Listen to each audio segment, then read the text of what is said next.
నమస్కారం. పచ్చని పంట పొలాలతో గలగలా పారే సెలయేళ్లతో ప్రకృతి అందాలకు ప్రతీకలుగా నిలిచే పల్లెసీమల్లోని సహజ వనరులను పరిరక్షిస్తూ గ్రామీణ ప్రజల ఆదాయ వనరులను సంరక్షించాలనే ముఖ్యోద్దేశంతో సమకాలిక అంశాలపై సమగ్ర సమాచారంతో అన్నదాత ముంగిట నిలుస్తున్న వ్యవసాయ సమాచారానికి స్వాగతం. ఈనాటి కార్యక్రమంలోని ముఖ్యాంశాలు: వ్యవసాయ క్షేత్ర ప్రదర్శన, ప్రొద్దుతిరుగుడు సాగులో రైతు అనుభవం, మార్కెట్ సమీక్ష, ఇంకా మార్కెట్ ధరలు, వాతావరణ సూచనలు ఉంటాయి.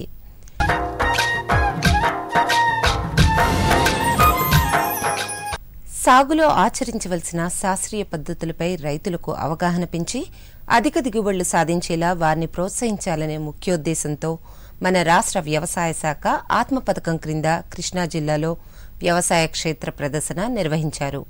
ఆ వివరాలు మీకోసం. కృష్ణా జిల్లా కంకిపాడు మండలం మంథని గ్రామంలో మార్చి 21వ తేదీన ఆంధ్రప్రదేశ్ వ్యవసాయ శాఖ వారు వ్యవసాయ సాంకేతిక యాజమాన్య సంస్థ ఆధ్వర్యంలో జొన్నలో క్షేత్ర దినోత్సవాన్ని ఏర్పాటు చేశారు. వరి అనంతరం అపరాలకు ప్రత్యామ్నాయంగా జొన్న సాగు ముఖ్యోద్దేశంగా ఈ శిక్షణా కార్యక్రమం నిర్వహించబడింది. ఈ కార్యక్రమంలో జొన్నను సాగు చేస్తున్న రైతుల పంట పొలాల్లో రైతులకు క్షేత్రస్థాయి ప్రదర్శన నిర్వహించబడింది. ఈ కార్యక్రమంలో పాల్గొన్న రాజేంద్రనగర్ జొన్న పరిశోధనా స్థానం శాస్త్రవేత్త డాక్టర్ శ్రీనివాస్ బాబు మాట్లాడుతూ రైతులు జొన్న సాగులో నీటి తడుల యాజమాన్యం, ఎరువుల యాజమాన్యం గురించి వివరించారు. వరి మాగాణుల్లో జొన్నకి హైబ్రిడ్స్ చాలా అనువుగా ఉన్నాయండి. వెరైటీస్ వలన ఎక్కువ దిగుబడి రావట్లేదు. కాబట్టి ఏదైనా మంచి హైబ్రిడ్ తీసుకొని వీళ్ళు ఇక్కడ కనుక వ్యవసాయం చేస్తే చాలా అనువుగా ఉంది.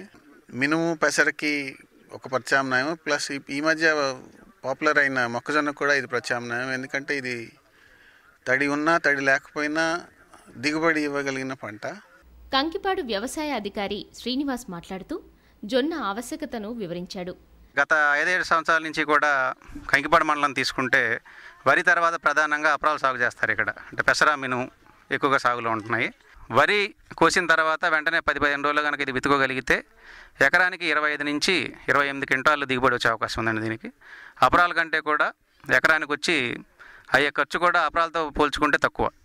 జొన్న పంట కొత్తది కాబట్టి ఏరియాకు ఇప్పుడు మనకు కొత్తగా సాగు చేయడం మొదలు పెడుతున్నాం కాబట్టి రాబోయే 2-3 ఏళ్లలో తెగుళ్ళు పెద్దగా సమస్య కాదు. ఇక్కడ పంట ఏ విధంగా పెరుగుతుందని పరిశీలించడానికి కూడా మా శాస్త్రవేత్తలు ఇక్కడికి రావడం జరిగింది.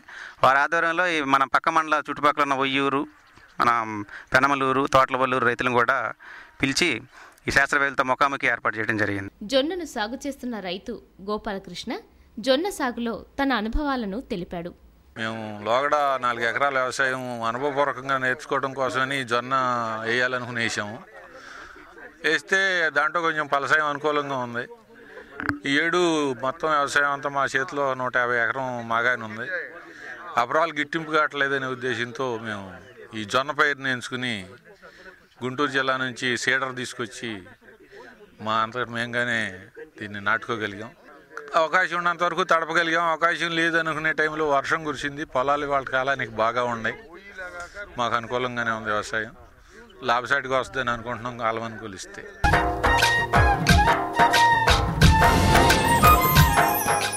మన రాష్ట్రంలో సాగు చేసే నూనె గింజ పంటల్లో వేరుశెనగ తర్వాత ముఖ్యమైనది ప్రొద్దుతిరుగుడు. ప్రొద్దుతిరుగుడు నూనె గుండె జబ్బులు గలవారికి శ్రేష్టమైనది. ప్రొద్దుతిరుగుడు సాగునే ప్రధాన వ్యాపకంగా చేసుకుని సాగులో మేలైన యాజమాన్య పద్ధతులు పాటిస్తూ అధిక దిగుబడులు సాధిస్తున్నారు కర్నూలు జిల్లా ఆత్మకూరు మండలానికి చెందిన రైతులు. ప్రొద్దుతిరుగుడు సాగులో ఆ రైతుల అనుభవాలు మీకోసం. మన రాష్ట్రంలో పొద్దుతిరుగుడు ప్రధాన రబీ నూనె పంటగా సుమారు 4 లక్షల ఎకరాల విస్తీర్ణంలో సాగు చేయబడుతోంది. పొద్దుతిరుగుడు తక్కువ పెట్టుబడితో ఎక్కువ ఆదాయాన్నిస్తుండటం వలన చాలామంది రైతులు పొద్దుతిరుగుడు సాగుపై శ్రద్ధ చూపుతున్నారు. కర్నూలు జిల్లా ఆత్మకూరు మండలం ముష్టపల్లి గ్రామానికి చెందిన రైతులు వరి అనంతరం పొద్దుతిరుగుడును సాగు చేస్తున్నారు. ఎరువులు, కలుపు మందుల పిచికారీ, నీటి యాజమాన్యంలో తగు జాగ్రత్తలు తీసుకుంటూ మంచి దిగుబడులు పొందుతున్నారు. పక్షుల బెడద నుండి పంటను కాపాడేందుకు ప్రత్యేక పద్ధతులను చేపడుతూ ఎకరాకు దాదాపుగా 6 నుండి 7 క్వింటాళ్ల దిగుబడిని సాధిస్తున్నారు. పొద్దుతిరుగుడు సాగు ద్వారా మంచి దిగుబడులు సాధిస్తున్న అనుభవాలను రైతుల మాటల్లోనే తెలుసుకుందాం. ఖరీఫ్లో వచ్చేసి వరి వేసినాం. వరి దాదాపు మంచి పంటనే వచ్చింది. తర్వాత మేము సన్ఫ్లవర్ని ఎన్నుకున్నాం. మిగతా పైర్లు వద్దు, మనకు సన్ఫ్లవర్ అయితే బాగుంటుందనే ఉద్దేశంగా సన్ఫ్లవర్ మన బాగా సేద్యం చేయించి దుక్కి దున్నించి భోజనం కొట్టించి రకం వచ్చేసి కార్గిల్ విత్తనాలు అయితే బాగుంటాయి, మనకు పంట బాగా వస్తుంది, దిగుబడి బాగా వస్తుంది అనే ఉద్దేశంతో మేము కార్గిలే తెచ్చుకున్నాం. ఎకరాకు 2 సంచుల డిఏపి వేసినాము, విత్తనము సన్బ్రెడ్ వేసినాము. పంట బాగానే ఉంది, 5 నుంచి 6 క్వింటాలు రావచ్చు.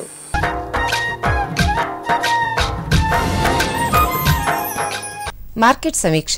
కరీంనగర్ జిల్లా మంథనిలో ప్రతి ఆదివారం వారాంతపు సంత నిర్వహించబడుతుంది. ఈ సంతలో వివిధ రకాల కూరగాయలైన టమాటా, బెండ, పడ్డుమిర్చి, అల్లం, వెల్లుల్లి, అన్ని రకాల ఆకుకూరలు, ఎండు చేపలు, ఎండు రొయ్యలు, మసాలా దినుసులు, పండ్లు, మొక్కజొన్న కంకులు వంటివి లభిస్తున్నాయి.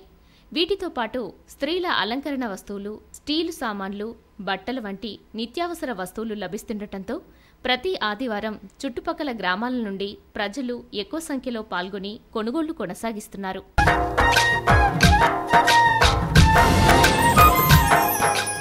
ఈరోజు మార్కెట్ ధరలు. ఒంగోలు బీపీటీ వరి క్వింటాలుకు కనిష్ట ధర 2,550, గరిష్ట ధర 2,650. మచిలీపట్నం 2716, 1470, 1530. బద్వేల్ మసూరి 1300, 1350. నెల్లూరు ఎంటీయు 1010, కనిష్ట ధర 1250, గరిష్ట ధర 1300. విజయనగరం మొక్కజొన్న క్వింటాలుకు కనిష్ట ధర 1175, గరిష్ట ధర 1275. అనంతపురం వేరుశెనగ 3800, 3900. గుంతకల్ శనగ గులాబీ రకం 4000, 4200. నందికొట్కూరు పొద్దుతిరుగుడు కనిష్ట ధర 3250, గరిష్ట ధర 3500. క్రాస్ బ్రీడ్ పట్టుగుళ్ల ధరలు. మదనపల్లి కనిష్ట ధర 245, గరిష్ట ధర 328. రామ్నగర్ 210, 332. హిందూపూర్ 150, 325. పలమనేరు కనిష్ట ధర 75, గరిష్ట ధర 308.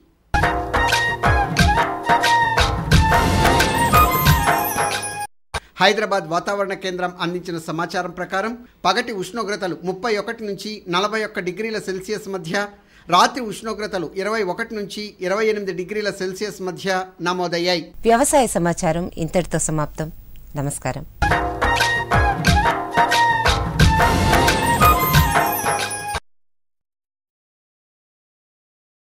రైతు నేస్తం, ఈ రైతు నేస్తం, రైతు నేస్తం, ఈ రైతు నేస్తం, రైతు నేస్తం, రైతు నేస్తం, రైతు నేస్తం రా, ఓ రైతు నేస్తం, రైతు నేస్తం, రైతు నేస్తం రా.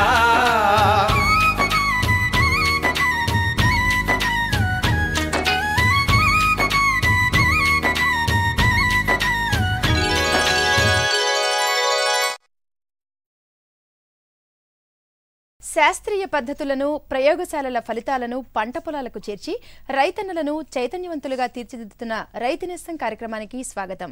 ఈనాటి కార్యక్రమంలోని ముఖ్యాంశాలు: భూసార పరీక్షల ఆవశ్యకత, సమగ్ర సస్యరక్షణలో జీవ నియంత్రణ పద్ధతుల ప్రాముఖ్యత, పాలలో కల్తీ పదార్థాల వల్ల నష్టాలు, కల్తీని కనుగొనే పద్ధతులు మొదలైన అంశాలుంటాయి. భూమిలోని పోషకాల లభ్యత తెలుసుకుని అవసరమైన మేరకే ఎరువులను వాడుకోవడం వల్ల అటు నేలకు ఇటు పైరుకు ఎంతో మేలు చేకూర్చడమే కాకుండా రైతుకు అనవసరపు ఖర్చు కూడా తగ్గుతుంది. పంటల సాగుకు ముందు భూసార పరీక్షల ఆవశ్యకత గురించి ఇప్పుడు తెలుసుకుందాం. భూసార పరీక్ష వలన నేలలో ఉండే పోషకాల మోతాదును తెలుసుకుని అవసరమైన పోషకాలను అందించి అధిక దిగుబడులు సాధించవచ్చు. దీనివల్ల ఎరువుల వాడకంలో అనవసరపు ఖర్చులు తగ్గించుకోవచ్చు. అదేవిధంగా భూసారాన్ని కాపాడుకుంటూ సుస్థిరమైన దిగుబడులు పొందవచ్చు. దీనికోసం రైతులు తమ పొలంలోని మట్టిని 2-3 సంవత్సరాలకు ఒకసారి పరీక్ష చేయించుకుంటే మంచిది. భూసార పరీక్షల ఆవశ్యకతను గురించి తిరుపతి ప్రాంతీయ వ్యవసాయ పరిశోధనా స్థానం శాస్త్రవేత్త డాక్టర్ కెవి నాగమాధురి మాటల్లో తెలుసుకుందాం. ప్రతి రైతు సోదరుడికి తమ భూమిలో ఏ ఏ పోషకాలు ఏ ఏ మోతాదులో ఉన్నాయో అనే విషయము మొట్టమొదటిగా మనము తెలుసుకునే అవకాశం ఈ భూసార పరీక్ష ద్వారా వస్తుంది. అదేవిధంగా మనము ఏ ఏ పంటలు వేసుకోవాలి, భూసారాన్ని బట్టి మన భూమి ఏ పంటకు అనువైనదో ఏ ఏ పంటలు మనం వేసుకోవచ్చు అనే విషయాన్ని కూడా మనం తెలుసుకోవచ్చు. అదేవిధంగా రైతులు తమ పొలాల్లో ఉన్న సమస్యలను ఏమైనా సరే ఈ భూసార పరీక్ష ద్వారా తెలుసుకునే ఆస్కారం ఉంటుంది. అంటే చౌడు భూములు కానివ్వండి, ఆమ్ల భూములు కానివ్వండి, ఉప్పు ఉన్నట్లయితే కూడా ఇలాంటి విషయాలను కూడా మనము భూసార పరీక్ష ద్వారా తెలుసుకునే అవకాశం చాలా ఉంది. అంతేకాకుండా పండ్ల తోటలు వేసుకునే రైతు సోదరులకు తమ భూమి అనువైనదా కానా తెలుసుకునే అవకాశము ఈ భూసార పరీక్ష ద్వారా తెలుస్తుంది. ఈ భూసార పరీక్ష చేయించుకోవడానికి మట్టి నమూనా సేకరించడంలో కొన్ని జాగ్రత్తలు తప్పనిసరిగా పాటించాలి. 1 ఎకరా పొలం ఉన్న రైతు సోదరుడు తమ పొలంలో ఒక చోట నమూనాను తీసుకున్నట్లయితే సరిపోతుంది. అదేవిధంగా ఎక్కువ మోతాదులో మన పొలం ఉన్నట్లయితే ప్రతి 5 ఎకరాలకు మనము ఒక నమూనాను తీయాల్సి ఉంటుంది. అంటే ఈ నమూనాను 10-12 చోట్ల మనం సేకరించి ఒక నమూనాగా తయారు చేసి మనం భూసార పరీక్షా కేంద్రానికి పంపించవలసి ఉంటుంది. 10-12 చోట్ల మనము జిగ్జాగ్గా పొలమంతా తిరిగి మట్టి నమూనాను సేకరించవలసిన అవసరం ఉంటుంది.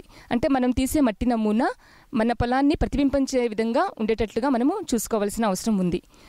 మనము సేకరించేటప్పుడు ఈ మట్టి నమూనాలో మనకి ఏదైనా తేడా కనిపించినట్లయితే, అంటే కొంచెం ఉప్పు కనిపించినా, లేకపోతే సున్నం కనిపించినట్లయినా, లేకపోతే నీటి పారుదల మురుగు ఉన్న నేల కనిపించినా, ఇలాంటి ఏ చిన్న తేడా కనిపించినా సరే రైతు సోదరుడు ఆ మట్టి నమూనాను విడిగా తీసుకొని భూసార పరీక్షా కేంద్రానికి ఇవ్వాల్సి ఉంటుంది. అంటే ఆరోగ్యవంతమైన భూమితో ఈ తేడా వచ్చిన భూమిని కలపకుండా విడిగా మట్టి నమూనాను పరీక్షించినట్లయితే మనకు ఖచ్చితమైన మోతాదులో ఉన్న పోషకాల విలువ మనం తెలుసుకునే అవకాశం ఉంటుంది. భూసార పరీక్ష చేయించుకోదలిచిన రైతులు తమ పంట పొలాల్లోని మట్టి నమూనాను సేకరించాలి. ఇందుకుగాను రైతులు పొలంలో వి ఆకారంలో 15 సెంటీమీటర్ల వరకు పారతో గుంట తీసి అందులో పై పొర నుండి కింది వరకు ఒక పక్కగా మట్టిని సేకరించాలి. ఇలా 10-15 చోట్ల సేకరించిన మట్టి నమూనాను మనం నీడలో ఆరబెట్టి చెత్తా చెదారాన్ని శుభ్రంగా తీసివేసి క్వార్టరింగ్ మెథడ్లో మనము దీన్ని విభజించుకోవాలి. విభజించుకొని ముందు 2 ఎదురు వరుసలలో ఉన్న భాగాలను తీసివేసి మిగతా 2 వరుసలలో ఉన్న భాగాలను కలుపుకొని మట్టి నమూనాను తీసుకోవాలి. ఈ విధంగా 4-5 సార్లు తీసి మట్టి నమూనా 1 kg వచ్చే వరకు చేసుకున్నట్లయితే మనం తీసిన మట్టి నమూనా మన మొత్తం పొలాన్ని కూడా ప్రతిబింబించేదిగా ఉంటుంది. ఈ విధంగా తీసిన మట్టి నమూనాలో మన చిరునామా, రైతు పేరు, గ్రామము పేరు, సర్వే నెంబర్తో సహా విషయాలను పొందుపరిచి మనము పరీక్షా కేంద్రానికి తీసుకెళ్లి అందజేయాల్సిన అవసరం ఉంది. అంతేకాకుండా మనం ఏ పంటలను వేసుకోదలిచాము, మిగతా ముందు 3 సంవత్సరాలు ఏ పంటను వేసాము అనే విషయాలను కూడా స్పష్టంగా మనము కాగితం మీద రాసి మనము భూసార పరీక్షా కేంద్రంలోని అధికారులకి అందజేయాలి. పండ్ల తోటలు వేసుకునే రైతులు 5 నుంచి 6 అడుగుల వరకు లోతు వరకు మట్టి నమూనాను తీసుకొని ప్రతి 15 సెంటీమీటర్లకు ఒక మట్టి నమూనాను పరీక్ష చేయించుకోవాల్సిన అవసరం ఉంది. ఈ సేకరించే విషయంలో ఇంకొన్ని జాగ్రత్తలు ఏంటంటే, చెట్ల కింద, గట్ల కింద, నీటి కాలువల దగ్గర మనం మట్టి నమూనాను సేకరించకూడదు. అదే పొలంలో వేసి ఉన్న పెంట కుప్పల దగ్గర ఎరువులు వేసిన సమయంలో మనము మట్టి నమూనాను సేకరించకూడదు. మట్టి నమూనాను వీలైనంత వరకు వేసవి కాలంలో తీసినట్లయితే ఖచ్చితమైన ఫలితాన్ని మనము పొందవచ్చు. అదే పంట ఉన్నప్పుడు మనం తీసుకోవాల్సిన వస్తే ఎరువులు వేసిన 45 రోజుల తర్వాత మట్టి నమూనాను తీసుకోవాల్సిన అవసరం ఉంటుంది. అదే వరుసల వేసే పంటల్లో అయితే 2 మొక్కల వరుసల మధ్యలో మనం మట్టి నమూనాను సేకరించడం ఎంతైనా మంచిది. ఈ విధంగా రైతులు పంటలు వేయటానికి ముందే భూసార పరీక్ష చేయించి తదనుగుణంగా ఎరువులను వాడుకుంటే ఆశించిన అధిక దిగుబడులు పొందడంతో పాటు అనవసరపు ఖర్చులు నివారించుకోవచ్చు.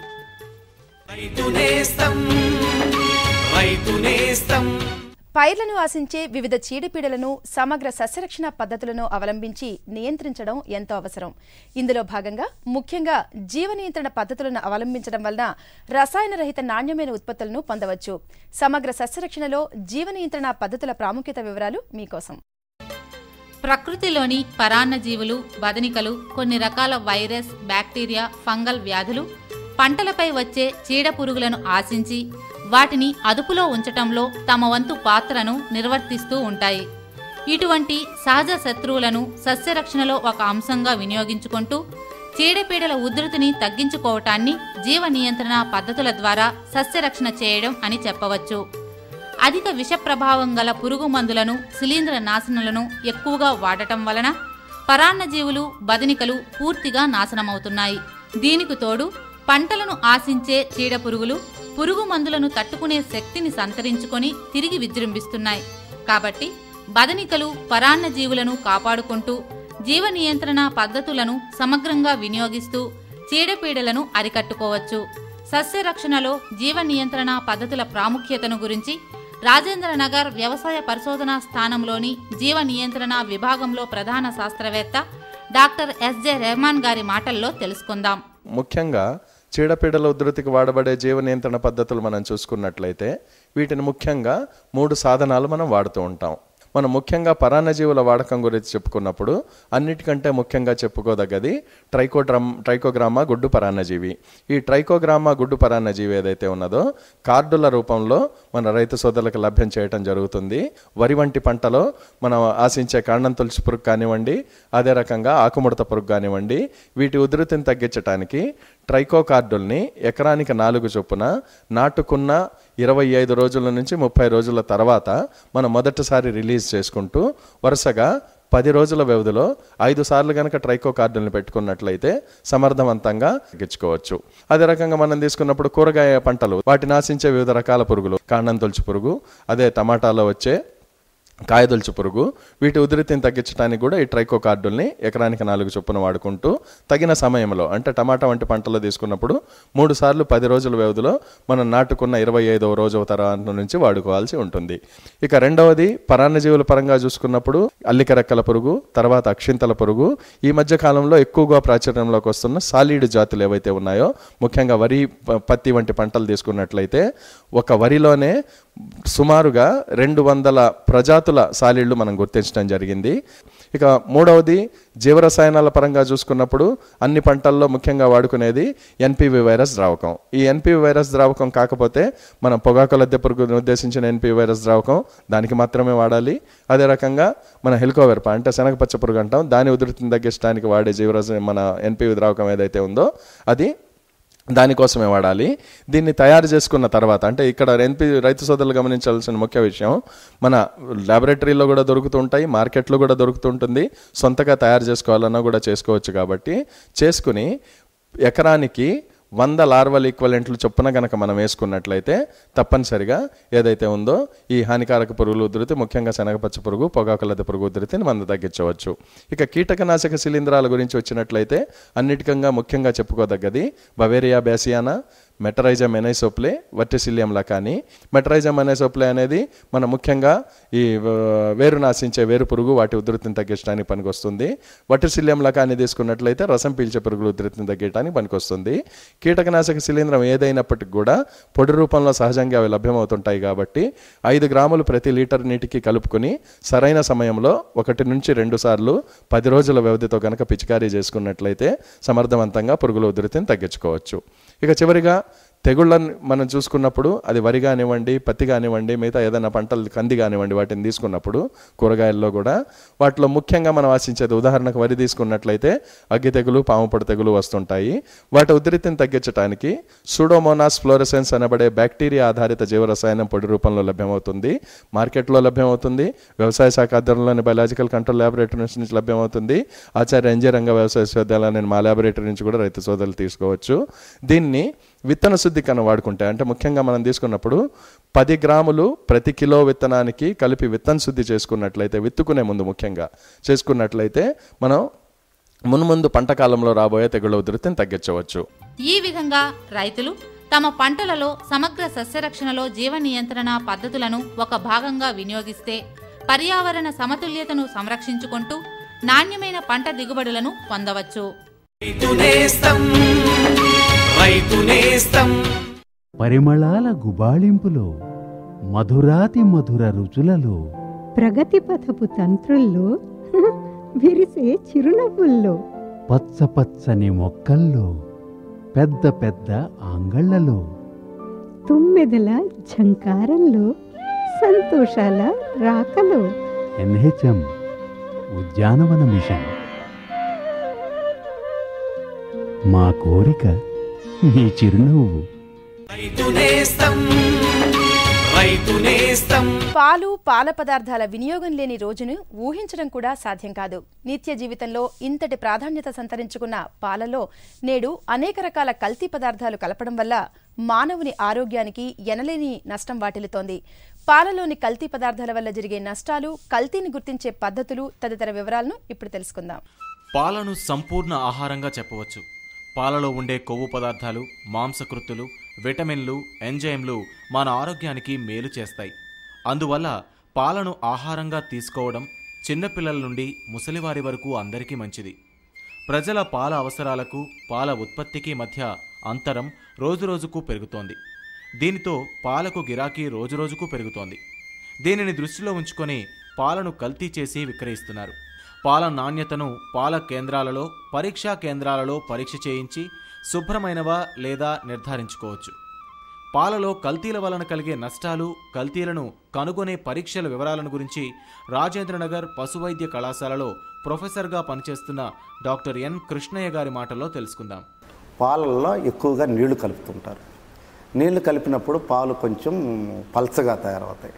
ఈ పల్చగా ఉన్న పాలుని ఈజీగా గుర్తుపడతారు కాబట్టి దానికి వేరే వేరే కెమికల్స్, వేరే వేరే పదార్థాలన్నీ కలిపి ఆ థిక్నెస్ని మళ్ళీ మామూలుగా తీసుకొచ్చి గృహిణులు కానీ ఎవరైనా కానీ తాగేవాళ్ళు కానీ కనుక్కోకుండా లేకుండా చేస్తూ ఉంటారన్నమాట. ఇప్పుడు నీళ్లు కలిపినప్పుడు మేము నీళ్ళని లాక్టోమీటర్ రీడింగ్ అనే దాని సాధనం ద్వారా కనుగొంటాం అన్నమాట. ఎంత నీళ్లు కలిపింది కూడా మనం తెలుసుకోవచ్చు. ఈ నీళ్ళని కలిపిన దాన్ని గుర్తించకుండా ఉండటానికి మామూలుగా మనం గోధుమ పిండి కానీ, రైస్ పౌడర్ కానీ, లేకపోతే షుగర్ కానీ, స్కిమ్ మిల్క్ పౌడర్ కానీ, లేకుంటే గమ్స్ మన చిక్కుడుతో కానీ తుమ్మ చెట్ల నుంచి వచ్చే గమ్ కానీ ఇవన్నీ కలిపితే పాలు కూడా బాగా తిక్కుగా ఉంటాయి అన్నమాట. దానికి ఏం చేస్తామంటే మేము 5 ml మిల్క్ తీసుకొని వేడి చేసి ఒక 2 to 3 drops అయోడిన్ సొల్యూషన్ కలుపుతాం. కలిపితే బ్లూ కలర్ వస్తే ఇవి కలిపినట్టు అనమాట. మూడో రకం ఏంటంటే మామూలుగా ఎక్కువగా పాలు తీసిన వెంటనే 4 నుంచి 6 గంటలే ఉంటాయి. అంతకు మించితే పాలు గడ్డ కట్టిపోతాయి అన్నమాట. ఈ గడ్డ కట్టుకుంటా ఉండటానికి ప్రిజర్వేటివ్స్ అనేవి కలుపుతారనమాట. సోడియం బైకార్బోనేట్ కానీ, బోరిక్ యాసిడ్ కానీ, ఫార్మలిన్ కానీ, హైడ్రోజన్ H2O2 అంటారనమాట. సో పెరాక్సైడ్ అది కానీ కలుపుతారనమాట. ఈ బోరిక్ యాసిడ్ని కలుపుకోవటం చాలా ఈజీ అనమాట. ఎందుకనంటే ప్రతి ఊర్లో దొరుకుద్ది. అది చిటికెడు వేసినా కూడా పాలు 10 గంటలు 15 గంటలు చెడిపోకుండా ఉంటాయి అన్నమాట. దాన్ని కనుక్కోవటానికి ఒక 10 ml మిల్క్ తీసుకొని కొంచెం యాసిడ్ కలిపి ఆ తర్వాత మా దగ్గర టర్మరిక్ పేపర్ అని ఉంటుంది. అంటే ఈ పసుపు పూసిన కాగితం అది కానీ మనం దాంట్లో డిప్ చేస్తే కొంచెంసేపు ఎయిర్ డ్రై చేసేస్తే ఆరెంజ్ కలర్ లాగా వస్తుంది. అదే ఎల్లో కలర్ వస్తే కలపనట్టు, ఆరెంజ్ కలర్ వస్తే కలిపినట్టు. ఫార్మలిన్ అనేది కలుపుతారు. ఈ ఫార్మలిన్ చాలా భయంకరమైన కెమికల్. ఇది కానీ కలిపిన పాలు కానీ తీసుకుందంటే కిడ్నీస్ మొత్తం నాశనం అయిపోతుంది, లివర్ డ్యామేజ్ అవుద్ది, క్యాన్సర్ లాంటివి వచ్చేదానికి ఉన్నది. దీనికి ఏం చేస్తామంటే 5 ml మిల్క్ తీసుకొని యాసిడ్ని దాంట్లో కలపకుండా సైడ్స్ను పోస్తే యాసిడ్ కిందకి వెళ్ళి పాలు పైకి వస్తుంది. ఫెరిక్ క్లోరైడ్ కానీ కలిపితే దానికి వంకాయ రంగు అంటే వైలెట్ కలర్ లాంటి రింగు మధ్యలో వస్తుంది. అది వస్తే ఫార్ములిన్ కలిపినట్టు అనమాట. అట్నే హైడ్రోజన్ పెరాక్సైడ్ ఎక్కువగా ఎందుకు కలుపుతారంటే ఈ వేసవి కాలంలో 4 గంటలకే పాలు చెడిపోతూ ఉంటాయి. ఈ ఎక్కువ కాలం ఉండటం కోసం ఈ హైడ్రోజన్ పెరాక్సైడ్ కలుపుతారు. దీన్ని కనుక్కోవటానికి 5 ml మిల్క్ తీసుకొని 2% పెర్లిన్ డైమైన్ హైడ్రోక్లోరైడ్ సొల్యూషన్ ఉంటుంది. అది కలిపితే బ్లూ కలర్ వస్తే ఈ హైడ్రోజన్ పెరాక్సైడ్ కలిపినట్టు అనమాట. కృత్రిమ పాలు చేస్తూ ఉన్నారు. అవి ఏంటంటే నీళ్లు తీసుకొని మనం బట్టలు ఉతికే సర్ఫ్, యూరియా, అమ్మోనియం సల్ఫేటు, సబ్బు ఇవన్నీ కలిపేసి పాలలాగా వస్తుంది అనమాట ఆ ద్రావణం. సో ఇవి ఏం చేస్తారంటే యాజ్ ఇట్ ఈజ్గా అమ్మితే కనుక్కుంటారని మామూలు పాలల్లో 1:1 కానీ 1:2, 2:1 కానీ కలిపి అమ్ముతూ ఉంటారనమాట. వీటిల్లో ఏంటంటే యూరియా ఉంటుంది, అలాగనే నైట్రేట్స్ అన్నీ ఉంటాయి. ఇవి ఆరోగ్యానికి చాలా చెడ్డ అనమాట. ఇళ్ళలో ఎలా కనుక్కోవాలంటే కృత్రిమ పాలు కలిపినప్పుడు ఫస్ట్ మిల్క్ని వేడి చేయాలి. వేడి చేస్తే మామూలు మిల్క్ కొంచెం బ్రౌన్ కలర్కి కానీ తెల్లకి కానీ ఉంటాయి. అదే కృత్రిమ పాలు కానీ ఉండిందంటే పసుపచ్చగా మారిపోతాయి అన్నమాట. సో అట్టనే కాయకపోయినా కూడా 3-4 గంటలు కానీ అట్టనే ఉంటే అట్టనే పసుపచ్చ కలర్గా వస్తుంది అనమాట. రెండోది ఏంటంటే కొంచెం చేత్తో ఆ పాలు తీసుకొని అరచేతికి రాసి కొంచెం రబ్బింగ్ కానీ చేసిందంటే కొంచెం ఫోమ్గా వస్తుంది. అట్టనే మనకు కుంకుడుకాయల వాసన లాంటివి వస్తుంది అనమాట. ఇంకా మూడో రకం ఏంటంటే మనం పెరుగు తోడు పెట్టేదే పెరుగు కాదు, కృత్రిమ పాలతో మజ్జిగలాగానో లేకపోతే అక్కడక్కడ కొన్ని క్రిస్టల్స్ లాగానో వచ్చేసి మనకు పెరుగు అంటూ రాదనమాట. మూడోది ఏంటంటే ఒక వెజల్లో నుంచి ఇంకొక వెజలకు కానీ పోసిందంటే మామూలు పాలు మంచి పాలు ఏంటంటే కొంచెం ఫోమ్ వచ్చి ఆ ఫోమ్ తొందరగా వెళ్ళిపోద్ది. అదే కృత్రిమ పాలు అయిందంటే ఆ ఫోమ్ ఎత్తుగా వచ్చి ఆ ఫోము దగ్గర 10 నిమిషాలు 15 నిమిషాలు బుడగలు అలాగనే ఉంటాయి అన్నమాట. ఇవి కాకుండా కొంచెం కానీ నోట్లో కానీ వేసుకునిందంటే పుల్లగా కానీ అట్నే కొంచెము క్షార యొక్క టేస్ట్ కానీ ఇవన్నీ ఏంటంటే కృత్రిమ పాలు అనమాట. ఈ కృత్రిమ పాల వల్ల మామూలుగా మనకి ప్రతి సిస్టమ్ దెబ్బతిని ఎక్కువగా కిడ్నీస్ కానీ ఈ లివర్ కానీ ఇవన్నీ డ్యామేజ్ అయ్యి క్యాన్సర్ అయ్యేదానికి అవకాశం ఉన్నది. ఈ విధంగా పాల ఉత్పత్తిదారులు, డైరీల వారు పాల ఉత్పత్తి, రవాణా, సరఫరాలలో తగిన మెళకువలు పాటిస్తే కల్తీని నివారించుకుని నాణ్యమైన పాలను వినియోగదారులకు అందించవచ్చు.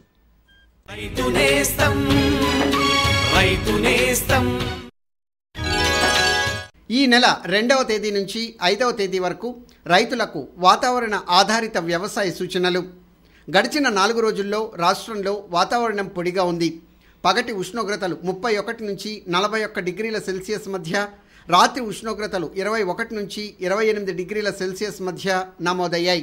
హైదరాబాద్ వాతావరణ కేంద్రం అందించిన సమాచారం ప్రకారం వచ్చే 24 గంటల్లో తెలంగాణ జిల్లాల్లో తేలికపాటి వర్షాలు కురిసే సూచనలున్నాయి. రాష్ట్రంలోని మిగతా ప్రాంతాల్లో వాతావరణం ప్రధానంగా పొడిగా ఉండే అవకాశం ఉంది. పగటి ఉష్ణోగ్రతలు 34 నుంచి 42 డిగ్రీల సెల్సియస్ మధ్య, రాత్రి ఉష్ణోగ్రతలు 21 నుంచి 27 డిగ్రీల సెల్సియస్ మధ్య నమోదయ్యే సూచనలున్నాయి. ప్రస్తుత వాతావరణ పరిస్థితుల్లో వరిలో కాండం తొలిచే పురుగు, అగ్గి తెగులు సోకే అవకాశం ఉంది. వరిలో కాండం తొలిచే పురుగు నివారణకు 2 గ్రాముల కార్టాప్ హైడ్రోక్లోరైడ్ లేదా 1.5 గ్రాముల ఎసిఫేట్ లీటర్ నీటికి కలిపి పిచికారీ చేయాలి. అలాగే వరిలో అగ్గి తెగులు నివారణకు 0.6 గ్రాముల ట్రైసైక్లోజోల్ మందును లీటర్ నీటికి కలిపి పిచికారీ చేయాలి. ప్రస్తుత వాతావరణ పరిస్థితుల్లో కోళ్లలో వేడి వాతావరణాన్ని తట్టుకునేందుకు వీలుగా చేపట్టే యాజమాన్య పద్ధతుల్లో భాగంగా షెడ్లలో ఫ్యాన్లను, ఫాగర్స్ను అమర్చాలి. షెడ్లను వరిగడ్డితో కప్పి స్ప్రింక్లర్లను అమర్చాలి.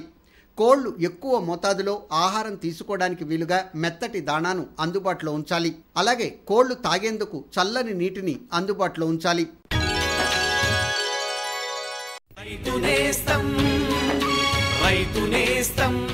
రైతు నేస్తం కార్యక్రమంపై మీ సలహాలు, సూచనలు తెలియచేయవలసిన మా చిరునామా రైతు నేస్తం, కేర్ ఆఫ్ డైరెక్టర్, దూరదర్శన్ కేంద్రం, రామాంతపూర్, హైదరాబాద్ 500001 3.